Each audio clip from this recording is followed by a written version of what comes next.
La candidata a la alcaldía por el PAR, Rosa Santos, quiere que las políticas sociales sean una prioridad de su partido si gobierna tras las elecciones municipales del 22 de mayo.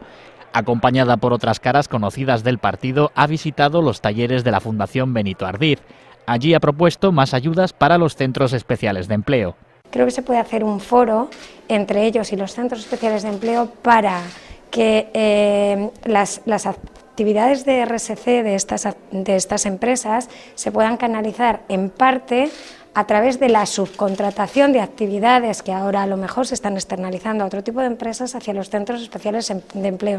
La lista de candidatos del PAR en Zaragoza se cerrará este jueves. Será una lista totalmente renovada. En fin, que venimos a trabajar no solamente por los resultados electorales del 22, sino a trabajar también después del 23, precisamente para vincular a la sociedad zaragozana con un proyecto tan exclusivo como es el que tiene el PAR, y digo exclusivo porque es el único que llevamos un programa específico para Zaragoza, no replicable en ninguna ciudad de España, a diferencia de los otros partidos. La sede de la Fundación Benito Ardíz está situada en el barrio de Las Fuentes.